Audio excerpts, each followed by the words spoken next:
Ela arrasta uma legião de fãs por todo o mundo. Desfila entre banquetes e botecos. É sinônimo de descontração para uns e de ganha-pão para outros. E aí, você já sabe de quem eu tô falando? É motivo de satisfação, de alegria. Cerveja é ouro hoje. Cerveja é minha vida, né? Eu vivo cerveja. Cerveja pra mim é um tônico da felicidade.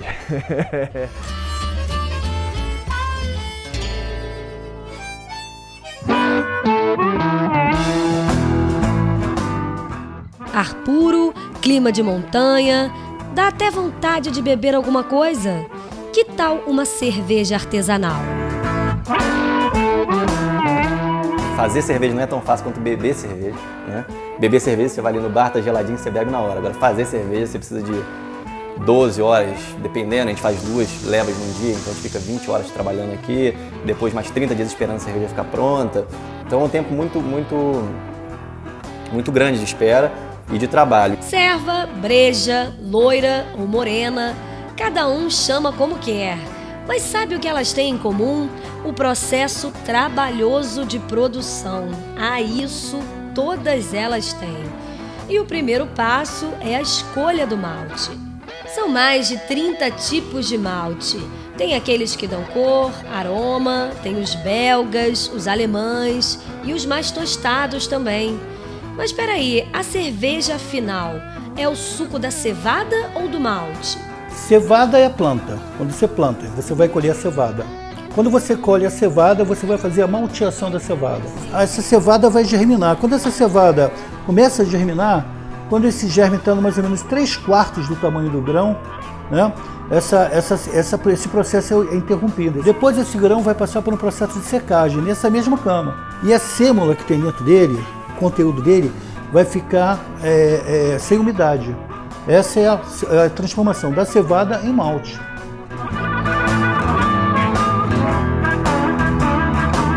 Vou partir para a moagem do malte, né? Eu vou moer o malte primeiro para quebrar esse malte no meio e expor o amido dele ali para transformar em açúcar.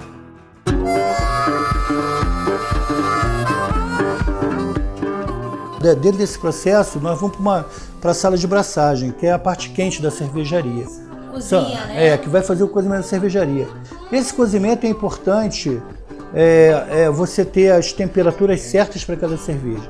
Então você tem a tua primeira panela, que é uma panela enzimática. Depois disso eu vou cozinhar esse malte, né? Cozinhei o malte.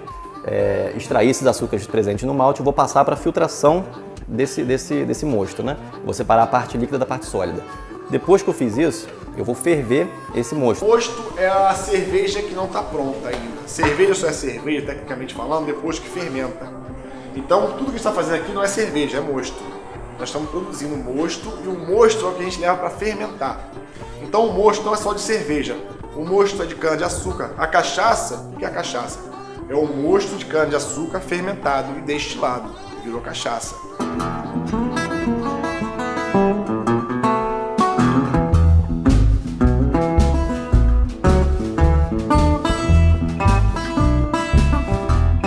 Uma coisa, ninguém tem dúvidas, o brasileiro ama beber cerveja. E uma prova disso é que somos o 4º maior consumidor de cerveja do mundo.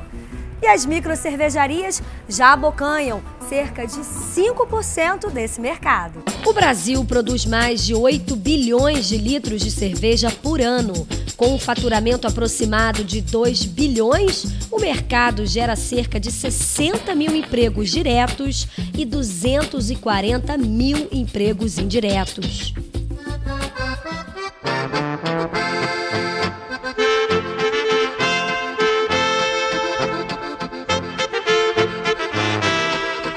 Estamos em um mosteiro suíço ou numa vila da antiga Germânia? Na verdade, estamos em Teresópolis, região serrana do estado do Rio, na aconchegante Vila Sangallen. Essa viagem no tempo é para retratar a história da cerveja, que teve como personagens importantes os monges beneditinos, precursores da produção da bebida no mundo.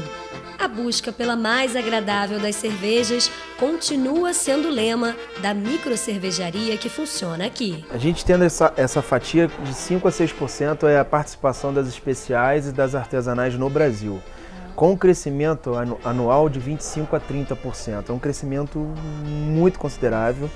E aí tem uma outra estatística que mostra até onde essa fatia no Brasil pode chegar, essa participação. Estados Unidos e Argentina, essa fatia corresponde a 22% do mercado interno deles. E daí a gente explica esse boom das micro cervejarias no Brasil.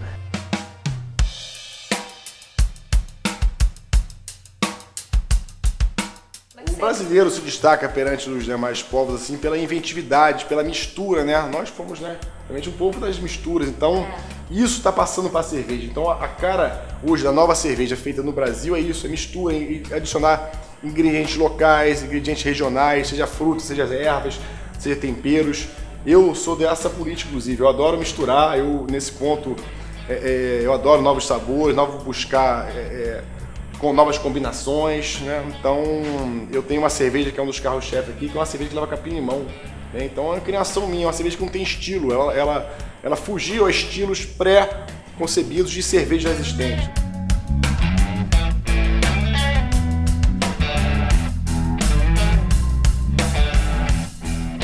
Você estava falando dessa mudança da cultura cervejeira no Brasil, né? Você ia falar.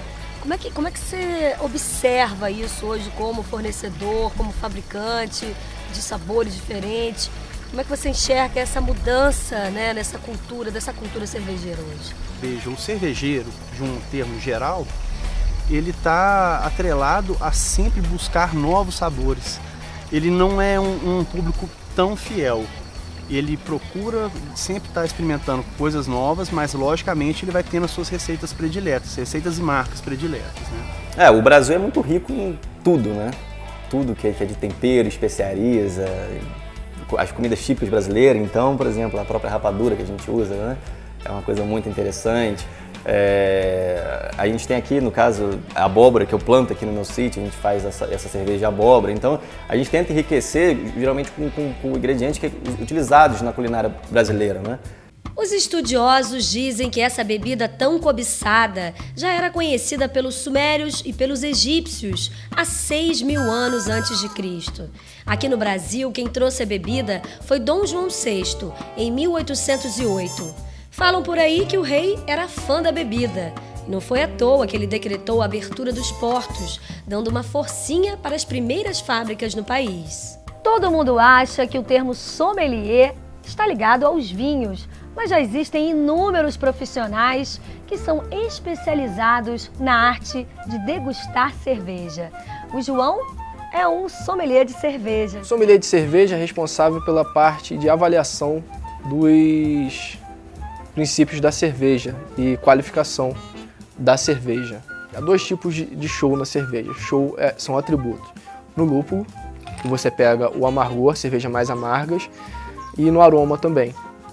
E malte, cerveja maltada, que dão característica na cerveja de malte, que você pega um toque de chocolate, café, ou uma pale ale, coloração da cerveja. Há duas escolas, digamos, distintas, há mais escolas, na verdade, duas escolas que eu vou citar. A alemã, que segue uma linha tradicional, e a escola belga, que você poderia usar outros componentes como especiarias, cravo, gengibre, mel de abelha e, digamos, vale da criatividade. Cervejeiro em si é um alquimista, então está sempre inventando, renovando, buscando novos sabores na sua cerveja. Ela pode ser degustada em canecas, copos e, por que não, em pratos. Na culinária, a cerveja também tem um gostinho todo especial. Vamos ver?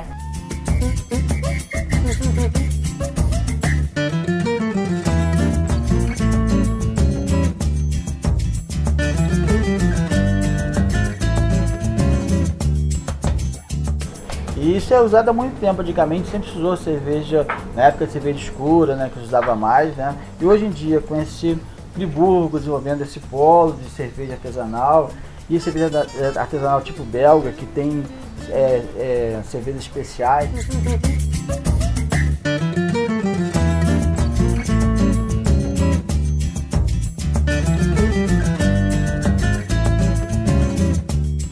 Tá muito bonito. Aí, ó, perfeição, ó. Vamos ver. Combinação. Cerveja de abóbora com linguine alfungue sec. Com abóbora, Com abóbora, gengibre e coentro. gengibre e coentro. Vamos provar? Vamos provar?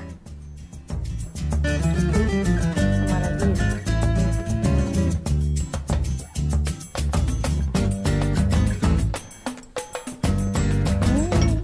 Tá boa? Hoje vou ter que montar também. Muito bom. Cervejinha, ó. Tá um gosto de cerveja. Deu um gostinho suave. Pra quem gosta, ó, boa sugestão.